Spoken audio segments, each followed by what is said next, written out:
Selamat pagi semuanya. Kita bertemu lagi di kebaktian hari ini untuk bersama-sama kita secara khusus mensyukuri kemerdekaan Indonesia yang ke-75.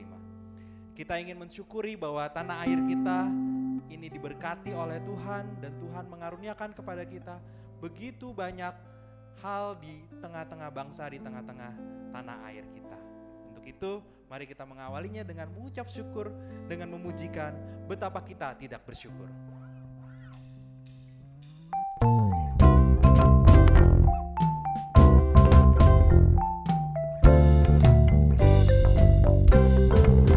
Betapa kita tidak bersyukur, bertanah air kaya dan subur, lautnya luas, gunungnya megah, menghijau padang bukit dan lembah. Itu semua berkat karunia Allah yang agung maha kuasa. Itu semua berkat karunia Allah yang agung maha kuasa.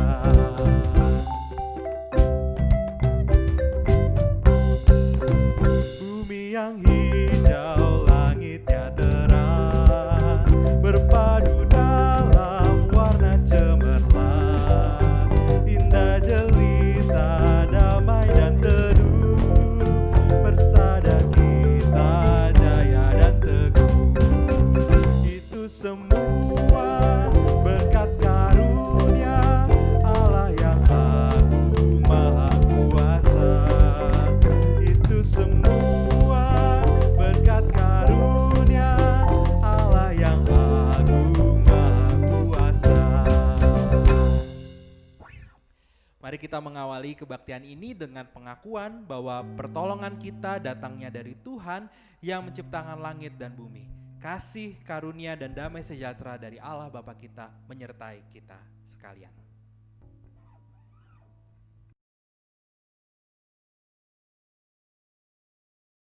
Teman-teman sekalian, tema HUT ke-75 kemerdekaan Indonesia itu adalah Indonesia Maju. Indonesia Maju bukanlah hanya harapan semata, tapi itu adalah harapan, itu adalah tanggung jawab kita untuk kita bersama-sama membuat benar-benar Indonesia ini menjadi Indonesia yang maju. Meski di tengah situasi yang berubah saat ini, kehidupan yang harus new normal, kita masih harus terus berkarya dan mengusahakan kemajuan Indonesia. Kemajuan Indonesia hanya bisa terjadi kalau kita mengingat peran dan tanggung jawab kita di tengah-tengah bangsa ini. Peran dan tanggung jawab apa yang harus kita kerjakan di tengah kemajuan Indonesia ini, itulah yang akan kita coba bahas bersama dan kita dengar bersama dari perenungan firman Tuhan hari ini melalui kisah dan pesan dari Nabi Yeremia. Marilah kita siapkan hati kita untuk mendengar firman Tuhan dan kita akan pujikan sungguh lembut Tuhan Yesus memanggil.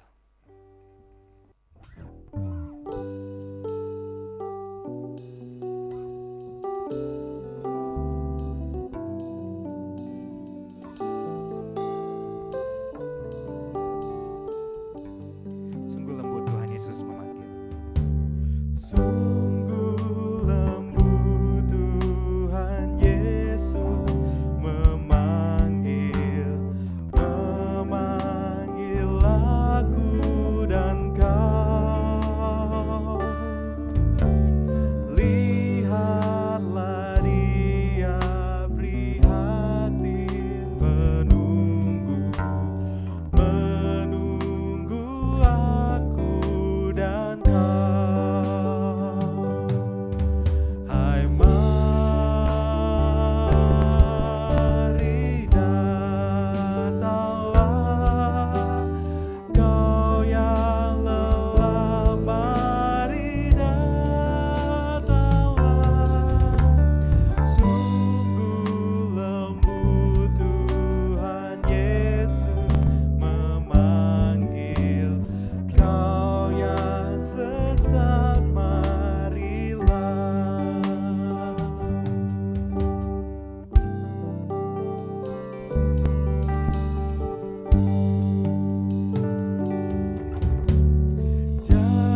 Mari kita berdoa. Bapa di surga, kami bersyukur kami boleh beribadah dengan kesempatan yang baik yang Tuhan berikan buat kami. Sebentar lagi kami hendak membaca firman Tuhan. Kiranya Tuhan sendiri yang memimpin kami, Roh Kudus tercurah atas kami, boleh mengajar dan membimbing kami supaya ketika firman Tuhan diberitakan, kami dapat mengerti dengan baik dan dengan setia juga boleh melakukannya dalam hidup kami. Terima kasih Tuhan, di dalam nama Yesus kami berdoa dan bersyukur. Amin. Bacaan Alkitab diambil dari kitab Yeremia 29 ayat 1-7. Beginilah bunyi surat yang dikirim oleh Nabi Yeremia dari Yerusalem kepada tua-tua di antara orang buangan, kepada imam-imam, kepada nabi-nabi, dan kepada seluruh rakyat yang telah diangkut ke dalam pembuangan oleh Nebukadnezar dari Yerusalem ke Babel. Itu terjadi sesudah Raja Kekonya beserta Ibu Suri, pegawai-pegawai istana, pemuka-pemuka Yehuda dan Yerusalem, tukang dan pandai besi telah keluar dari Yerusalem. Surat itu dikirim dengan perantaraan Elasa bin Safan dan Gemaria bin Hilkia yang diutus oleh Zedekia Raja Yehuda ke Babel kepada Nebukadnezar Raja Babel. Bunyinya, beginilah firman Tuhan semesta alam Allah Israel kepada semua orang buangan yang diangkut ke dalam pembuangan dari Yerusalem ke Babel. Dirikanlah rumah untuk kamu diami, buatlah kebun untuk kamu nikmati hasilnya, ambillah istri untuk memperanakan anak laki-laki dan perempuan, ambilkanlah istri bagi anakmu laki-laki, dan carikanlah suami bagi anakmu perempuan, supaya mereka melahirkan anak laki-laki dan perempuan, agar di sana kamu bertambah banyak dan jangan berkurang. Usahakanlah kesejahteraan kota kemana kamu aku buang, dan berdoalah untuk kota itu kepada Tuhan, sebab kesejahteraannya adalah kesejahteraanmu. Demikianlah sabda Tuhan bagi kita semuanya. Rekan-rekan yang dikasihi oleh Tuhan Yesus Kristus, apa yang paling membuat kita bangga menjadi orang Indonesia? Ya, banyak sekali yang bisa membuat kita bangga dan juga sekaligus bersyukur menjadi warga negara Indonesia. Mulai dari kekayaan alam yang mempesona dari Sabang sampai Merauke. Tak heran banyak orang dari berbagai negara ingin datang ke Indonesia menyaksikan betapa luar biasanya pesona alam Indonesia. Mungkin sebagian dari kita juga sudah pengen nih pergi ke tempat tertentu, atau pengen nih traveling kemana gitu ya, karena sudah cukup lama juga kita berada di rumah saja selama pandemi ini. Tidak bohong bahwa kekayaan alam Indonesia sungguh luar biasa. Belum lagi kekayaan budaya di dalam masyarakatnya, aneka bahasa dan suku bangsa. Konon warga negara Indonesia juga terkenal dengan trilinguistik ya, maksudnya bisa berbahasa lebih dari satu bahasa. Selain bahasa Indonesia, juga orang Indonesia bisa menguasai lebih dari satu bahasa daerah misalkan. Nah, ini menjadikan Indonesia juga sebagai bangsa yang multikultur gitu ya, memiliki keberagaman yang luar biasa. Namun menariknya di tengah keberagaman itu pun kita diikat dengan sebuah falsafah hidup Bhinneka Tunggal Ika. Walaupun berbeda-beda kita tetap bersatu. Dan ini menjadi daya tarik tersendiri yang patut kita syukuri dan kita banggakan sebagai warga negara Indonesia. Belum lagi ngomongin soal kuliner misalkan. Siapa nih dari rekan-rekan yang seneng atau hobi nonton food vlogger gitu ya. Mengisi waktu kita sering menonton tayangan-tayangan kuliner. Dan luar biasanya Indonesia tidak kalah gitu ya dengan negara-negara di dunia lain soal kuliner gitu. Nah, ada data menarik teman-teman, di Indonesia ini memiliki atau mendapat peringkat nomor 2 tertinggi dalam hal variasi keragaman pangan setelah negara Brazil ya. Di negara kita ini tumbuh 389 jenis tumbuh-tumbuhan yang berbuah gitu ya, atau buah-buahan gitu. Ada 228 jenis sayuran, 110 jenis rempah dan bumbu, 77 jenis sumber karbohidrat, 75 jenis sumber lemak, 40 jenis bahan minuman, dan 26 jenis kacang-kacangan. Hal ini luar biasa sih teman-teman. Patut kita syukuri karena Indonesia diberkati Tuhan oleh banyak kekayaan yang luar biasa. Sungguh kaya sekali negeri ini. Nah teman-teman, ini patut kita syukuri sebagai warga negara Indonesia karena Tuhan menganugerahkan segala sesuatu yang baik buat kita. Dan pada bulan ini rekan-rekan semuanya, usia bangsa kita mencapai 75 tahun. Tentu ini bukan usia yang muda lagi.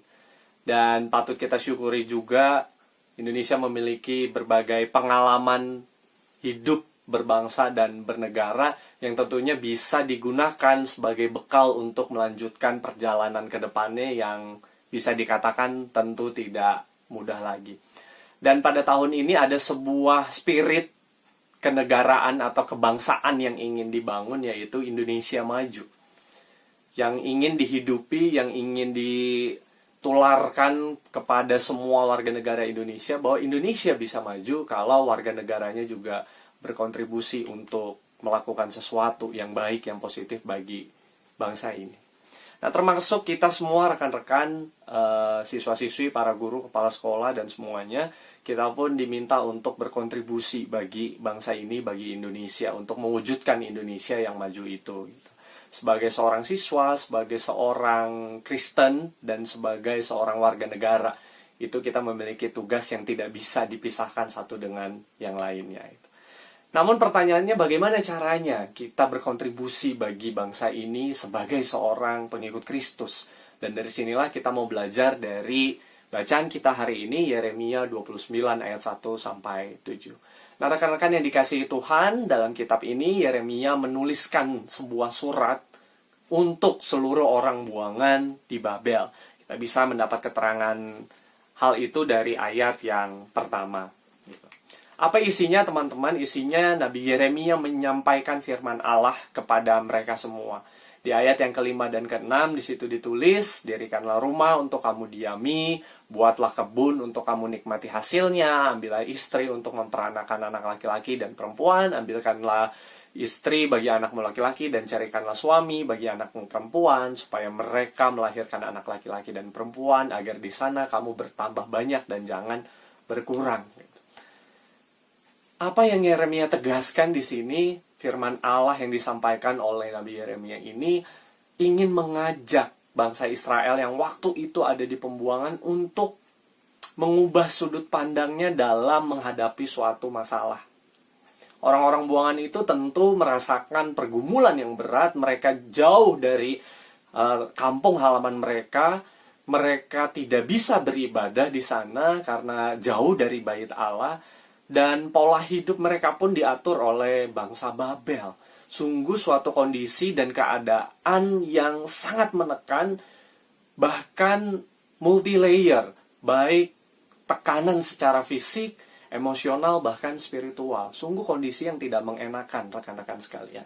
Namun pesan Allah melalui Nabi Yeremia ini ingin mengajak mereka semua untuk tidak larut di dalam pergumulan itu saja. Bahwa mereka memiliki masalah dan pergumulan, betul. Bahwa mereka menderita, iya. Tetapi mereka diminta untuk tidak bermurung durja dan menangis saja. Justru dalam kondisi yang sedemikian berat itu pun, mereka diminta untuk menerimanya. Bukan hanya menerima, tetapi mengupayakan apa yang bisa mereka upayakan dengan sebaik-baiknya. Nah, sikap hidup ini, teman-teman, yang bisa membuat suatu kemajuan, suatu perubahan hidup. Kita tahu, misalkan kita kalau punya masalah, punya pergumulan, kita menangis, betul, tidak ada yang menyalahkan hal itu, kita berduka, iya. Tetapi jika selamanya kita menangis, selamanya kita berduka, tentu perubahan dan kemajuan itu tidak akan terjadi.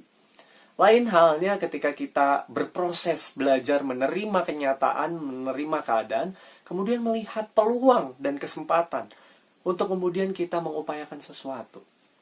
Mungkin perubahan akan terjadi, bahkan tidak menutup kemungkinan akan terjadi sebuah progres atau kemajuan itu. Nah, disinilah bangsa buangan itu diminta untuk mendirikan rumah, untuk bercocok tanam, mendirikan kebun, bahkan untuk menikah, untuk memiliki keturunan. Sebab teman-teman, kita tahu bahwa bangsa itu akan dibuang selama 70 tahun. 70 tahun itu memakan satu generasi usia. Bayangkan jika selama itu juga bangsa Israel hanya meratapi nasibnya, hanya menangis, hanya berduka. Tentu tidak akan terjadi apa-apa. Oleh sebab itu, umat Tuhan di pembuangan ini dikuatkan oleh Tuhan untuk, manfaatkanlah kesempatan itu, lihatlah peluang, dan lakukanlah sesuai dengan kehendak Tuhan. Dan tetaplah beriman, mereka diminta untuk percaya bahwa Allah akan membebaskan mereka, sekalipun waktunya memang belum tiba. Dan teman-teman, perintah Tuhan ini dilanjutkan di ayat yang ke-7. Usahakanlah kesejahteraan kota kemana kamu aku buang, dan berdoalah untuk kota itu kepada Tuhan, sebab kesejahteraannya adalah kesejahteraan. Perintah ini mungkin mengejutkan rekan-rekan. Mengapa? Bagaimana mungkin mereka mendoakan kota di mana mereka hidup dengan susah, mereka hidup dengan menderita? Bukankah lebih mudah untuk mengutuki kota itu atau mengharapkan kota itu celaka supaya mereka bisa kembali ke kampung halaman mereka? Tentu perintah ini sedikit mengejutkan, namun disinilah yang menarik rekan-rekan. Bukankah kadang apa yang kita pikirkan itu berlainan dengan apa yang Tuhan kehendaki? Menurut kita lebih enak mengutuki, lebih enak menyumpahi supaya celaka, tetapi Tuhan meminta mendoakan. Dan setepatnya di sini juga Tuhan menginginkan umat Israel untuk mendoakan kota dan kesejahteraan kota itu. Sebab kesejahteraan kota itu juga akan menjadi kesejahteraan mereka semua. Nah, disinilah yang menarik teman-teman. Kata usahakanlah itu menunjukkan sebuah tindakan yang aktif, tidak berdiam diri. Kata kerja yang menegaskan sebuah tindakan yang kontinu, terus dilakukan sampai benar-benar kesejahteraan itu dapat dicapai.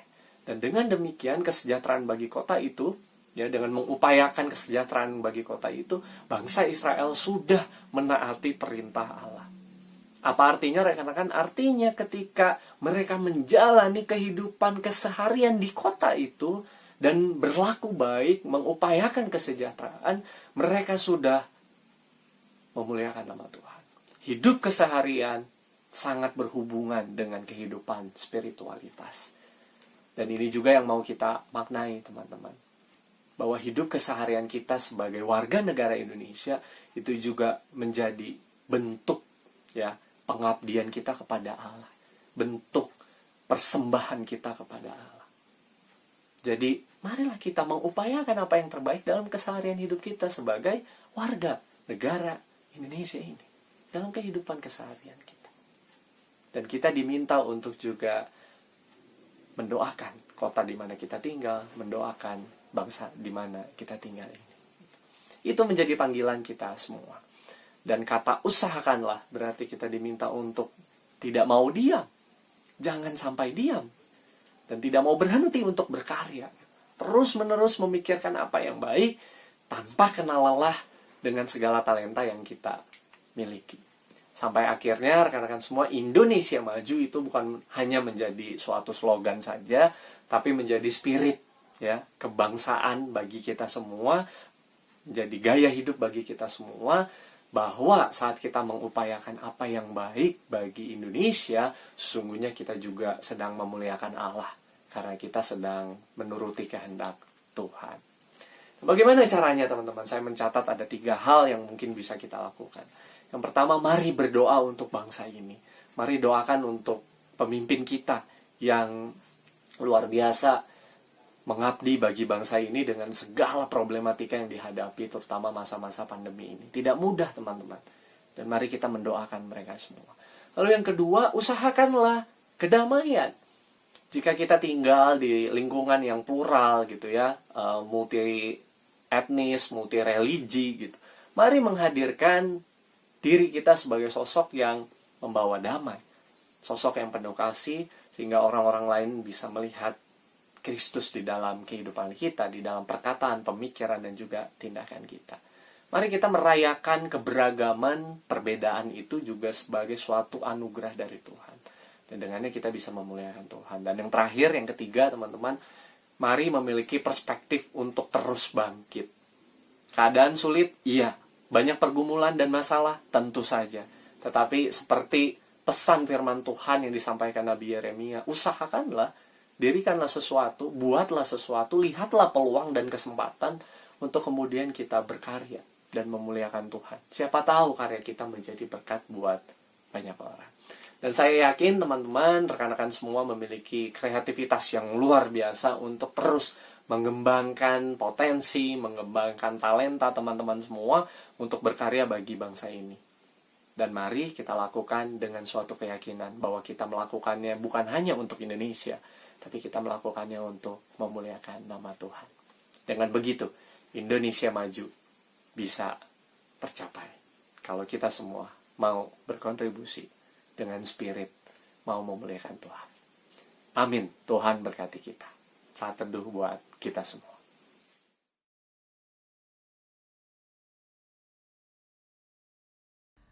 Teman-teman semua, mari kita bersama-sama berkomitmen untuk menjadi murid-murid Tuhan yang bisa memajukan bangsa ini.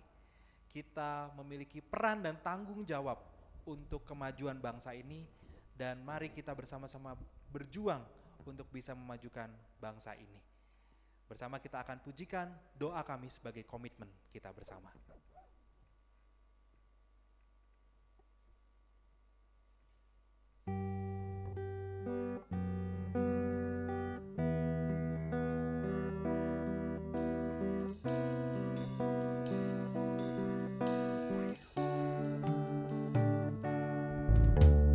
Syukur untuk setiap rencanamu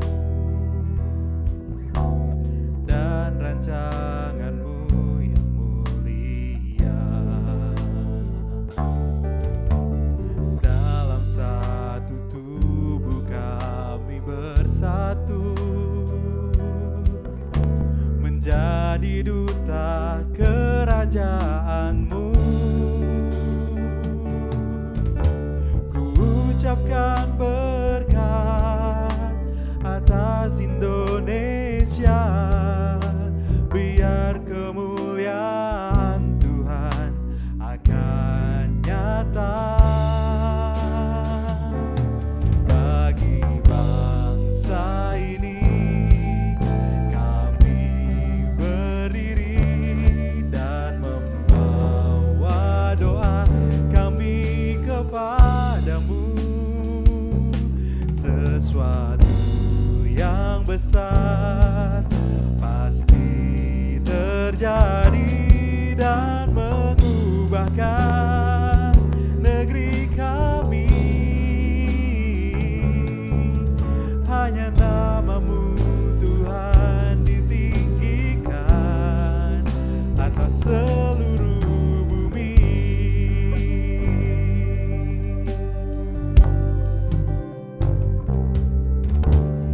Kami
besar pasti terjadi dan mengubahkan negeri kami.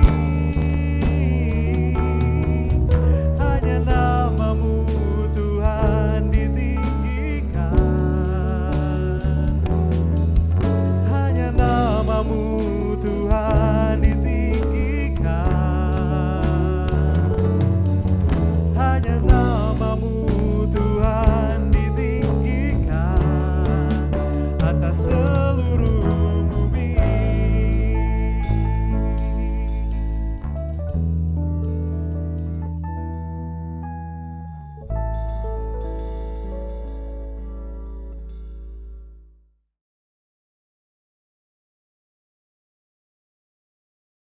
Mari kita mengarahkan hati kepada Tuhan, kita menerima berkat Tuhan.